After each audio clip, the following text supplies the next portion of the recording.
pendant cette veillée, je vous ai dit que vous avez tous un appel. Et cet appel est appelé à s'exprimer au sein de ce ministère. Parce que c'est là que Dieu vous a planté.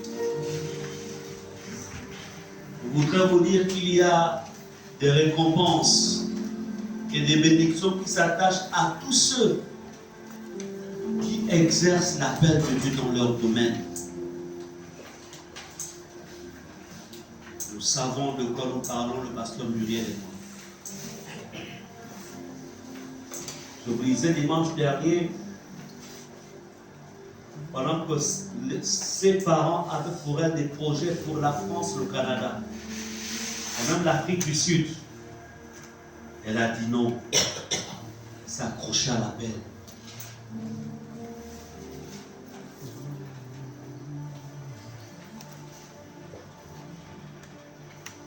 Aujourd'hui, elle ne regrette pas d'avoir dit oui à l'appel. Moi aussi, la même chose. Il existe deux types d'appels. Il y a un appel qu'on exerce en tant que laïque. Et c'est donc cet appel que la plupart d'entre vous y êtes. Et il y a aussi l'appel qui est exercé à partir de la vocation dans laquelle nous sommes.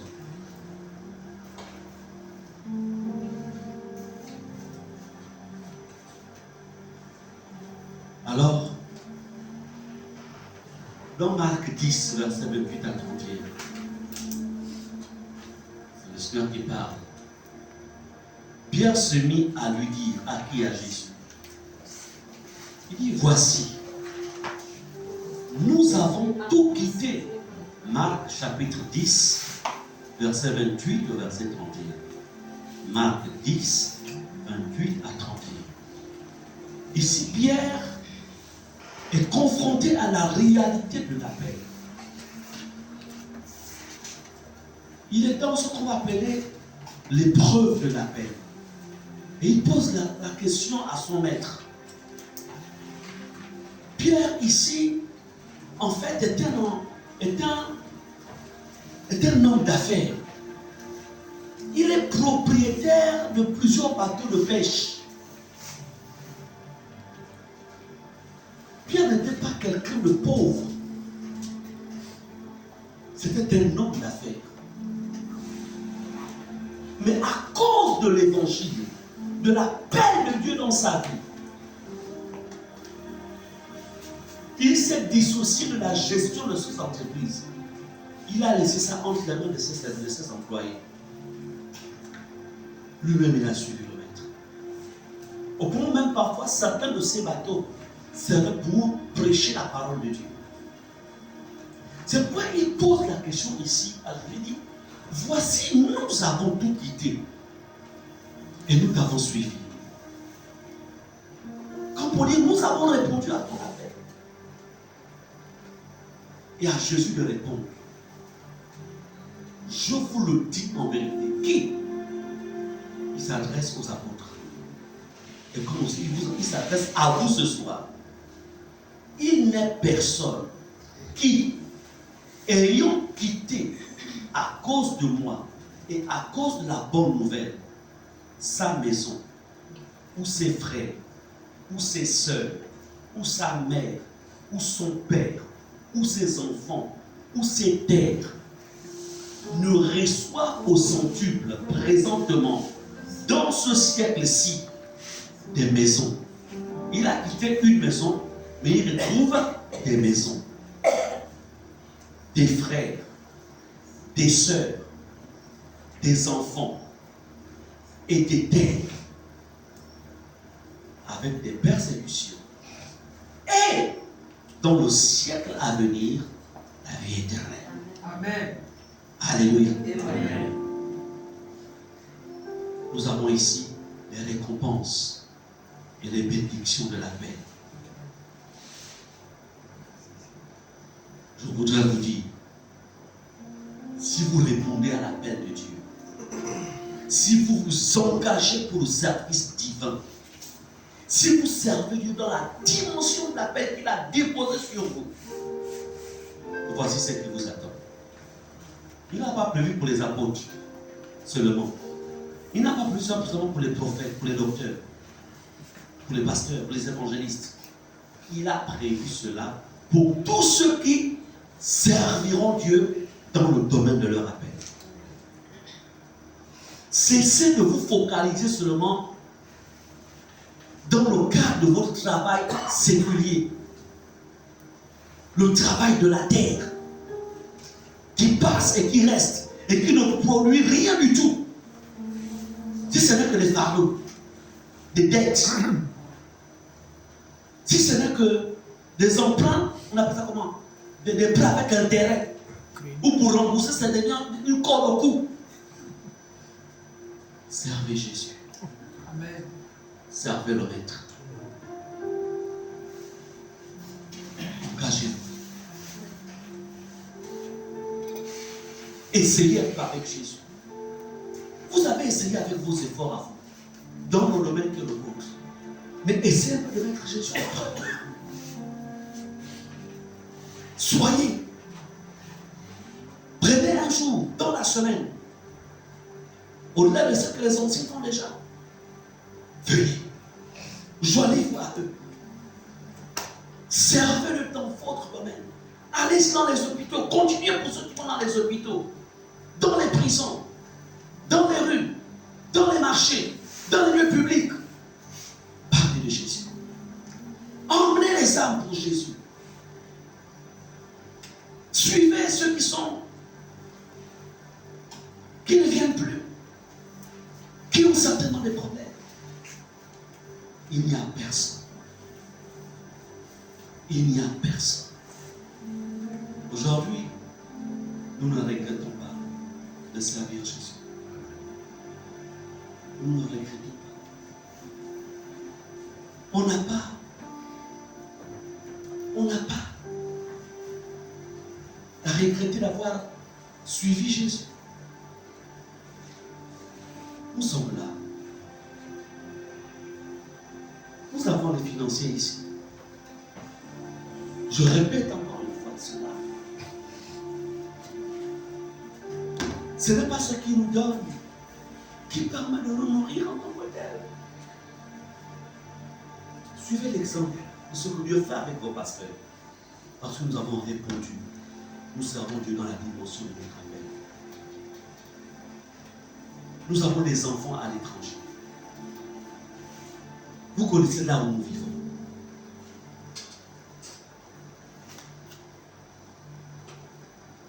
Vous voyez ce que Dieu fait. Ce n'est pas d'abord le ministère qui a la base de tout ça. Mais c'est parce qu'on a répondu à l'appel du Seigneur. Et il ouvre des portes. Il fera la même chose avec vous. Il fera la même chose. Il ne fait point exception de personne. L'ancienne Sarah est là. L'ancienne Yannick est là. Nous avons la diaconesse Madame Willy. Nous avons l'ancienne Félicité qui est au fond. Rapprochez-vous. Qui vous disent combien l'Église nous donne. Combien. On n'a pas attaché l'Église mais là, ça fait pas longtemps qu'ils ont mis ça à 200 000. Elle, 150 000. Ce qui fait 350 000. On ne cache pas, on glorifie Dieu. Avec 350 000, on va soutenir les enfants à l'étranger. 2 enfants à l'étranger, des études supérieures. On a le courant, l'électricité. On a les voitures à entretenir en même temps. Avec 350 000. On a aussi un enfant ici. On doit s'entraîner nous-mêmes. 350 000. On peut. Mais la vérité, c'est que ça là, c'est juste, on appelle ça comment? C'est tout simplement le soubassement, ou je dirais une partie sans Dieu. On ne vous appelle pas dans vos téléphones pour dire Voilà, aidez-nous, on est coincé, priez. Le Dieu qui appelle, quand tu réponds à l'appel, il s'occupera de toi. Ce n'est pas ton salaire qui peut être à la base du soutien de Dieu pour ta vie. Amen.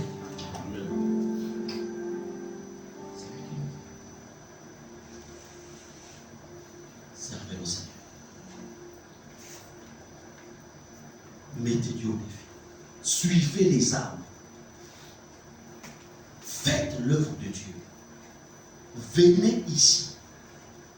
Pour ceux qui ne sont pas encore engagés, venez ici. Tous les jours de la semaine. Si je m'en ai dit que chacun doit choisir son jour de semaine pour venir servir le Seigneur, s'occuper, faire quelque chose. C'est là-dedans que vient la bénédiction. Amen. Mais je peux vous dire une chose. Je n'ai jamais vu une seule avant. Dernièrement, quand nous étions au Togo, Dieu a ouvert une porte là-bas. Il m'a béni.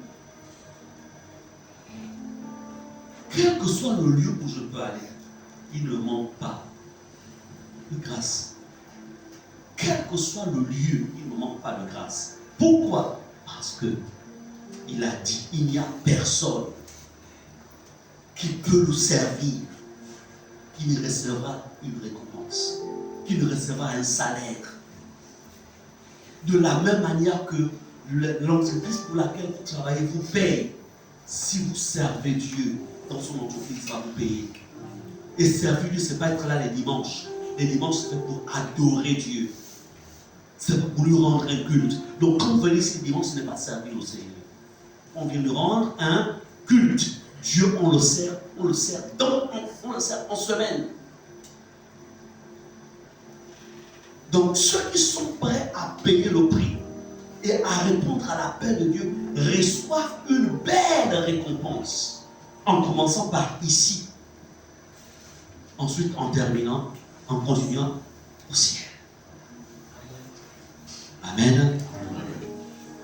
C'est pour dire que les difficultés dans lesquelles plusieurs parmi vous sont englués, c'est lié au fait que vous ne savez pas le Seigneur. Vous poursuivez autre chose. Ça commence.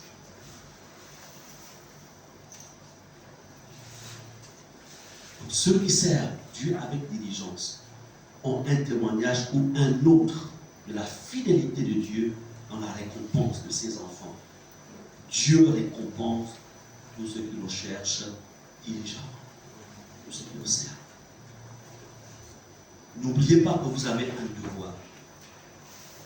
Si les enfants que vous avez ne voient pas la gloire de Dieu dans vos vies, s'ils ne voient pas la gloire de Dieu, vous en ferez des futurs rosicruciens, des futurs francs-maçons, des futurs occultistes.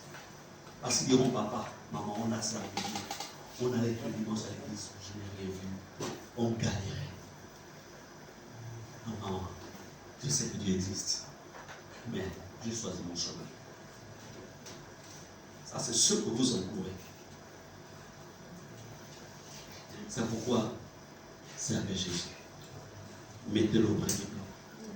C'est le défi que nous sommes faits. Mon épouse et moi avec Jésus. On s'est dit, Seigneur, nous refusons que les enfants que tu nous as donnés ne te servent pas parce qu'à cause de la galère. Il faut qu'ils voient que tu nous as appelés. Et que parce que tu nous as appelés, tu t'es occupé de nous. Ainsi, ils pourront dire, je veux suivre le Dieu de mon père, le Dieu de ma mère. Parce que j'ai vu papa servir Dieu, j'ai vu maman servir Dieu. Et la conséquence, c'est que j'ai vu Dieu s'occuper de moi. S'occuper de nous. Est-ce que vous comprenez cela? N'oubliez jamais.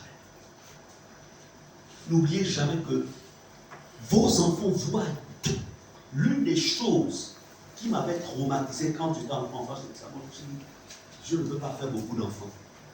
Parce que la manière dont on garde, je voyais comment maman Pierrette, comment elle se battait pour nous nourrir. On était toute une armée. La pauvre. Je dis, si je fais beaucoup d'enfants, c'est ça. Je dis, moi je ne fais pas beaucoup d'enfants. Je me limite à un nombre que je peux gérer. On va dire cela. Donc les enfants observent, ils voient, ils savent que ça. Ce qui est bien, c'est que Dieu lui-même, il a su comment limiter aussi les naissances dans son ventre. Donc pendant qu'elle était en train de se dire, mais elle ne sait pas qu'est-ce qu'elle m'a prié. Donc on ne va pas dépasser le nombre. Parce qu'au moins, quand on n'a pas beaucoup d'enfants, quand tu achètes un paquet de biscuits, tu peux rentrer avec ça à la maison manger. Mais si tu as tout un bataillon, tu finis le paquet de biscuits dehors.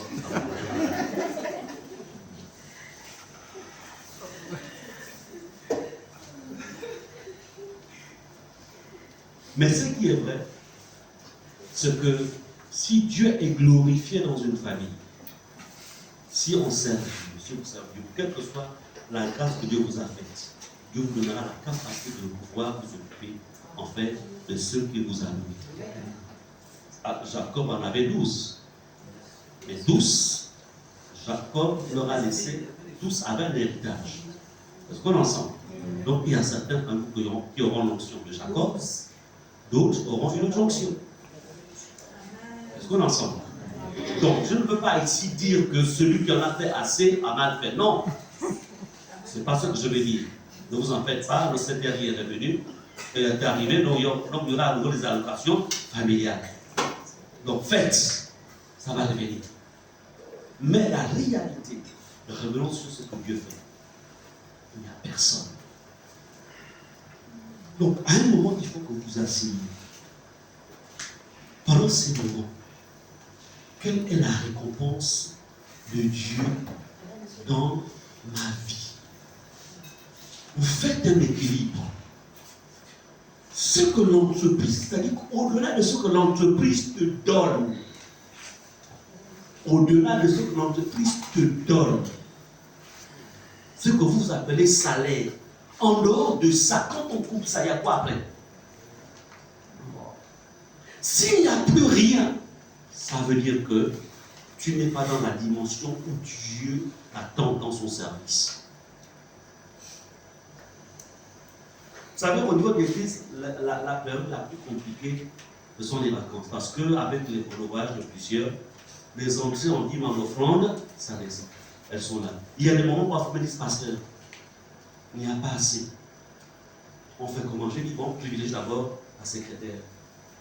Après, ensuite, on privilégie la servante de Dieu. Et moi, parfois, je paye en dernier. Parfois, vers les 10, les 15. Mais ce que l'église maintenant me dit le cœur ne veut pas dire que je suis sec. Je ne suis pas sec. Vous comprenez ça? Pourquoi? Parce que ce n'est pas l'église qui est en fait mon employeur. Mon employeur, c'est qui? C'est Jésus. Son employeur, c'est Jésus. Et Jésus n'est jamais à sec.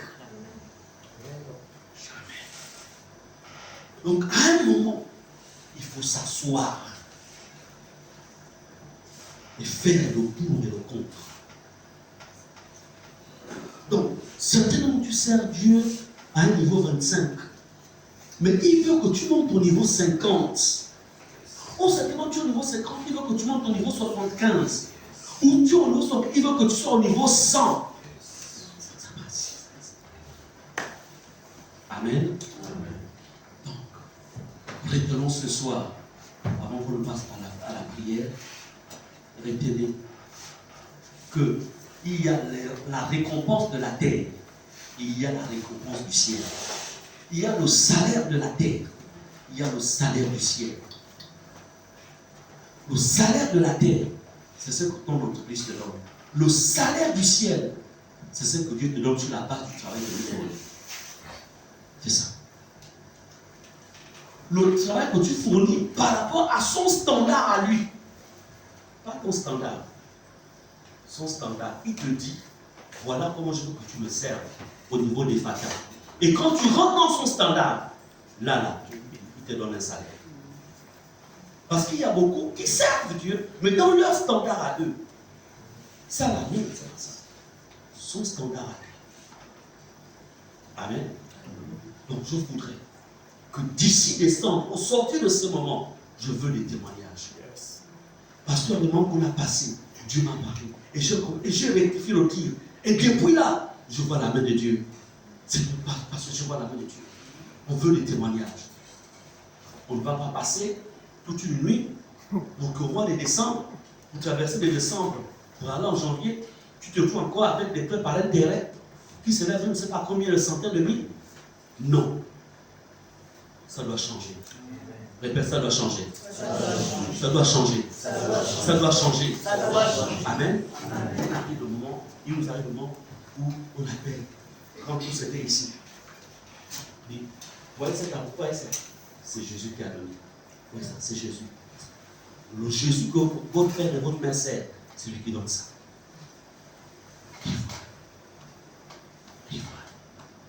Je leur dis toujours, c'est Jésus. C'est Jésus. C'est Jésus. Ils savent que c'est Jésus. C'est Jésus. Et vous devez être capable de montrer à vos enfants les preuves de l'action de Jésus dans vos vies. Pas les preuves de ce que le travail vous offre, mais ce que Jésus vous offre. Amen. Vous devez être capable de montrer à ceux de votre maison, à la famille, à vos amis, ça là, c'est Jésus. C'est Jésus qui m'a offert ça. La femme là, c'est Jésus qui nous l'a donné. Le mari là, c'est Jésus qui nous l'a donné. La maison là, c'est Jésus qui nous l'a donné. Etc. etc. Vous devez être capable. Et quand les gens voient ça, et que les gens disent, bon, on doit repartir vers la manne de nos ancêtres. C'est pas ça. C'est pas ça qu'ils sont en train de dire là. Ils disent, moi je n'ai pas envie de repartir là-bas dans la manne de nos ancêtres. Parce que Jésus, qui est au-dessus des ancêtres, là c'est ce qu'il a fait dans ma vie. Mais si tu n'as pas de témoignage, on va te ramener vers la manne de tes ancêtres.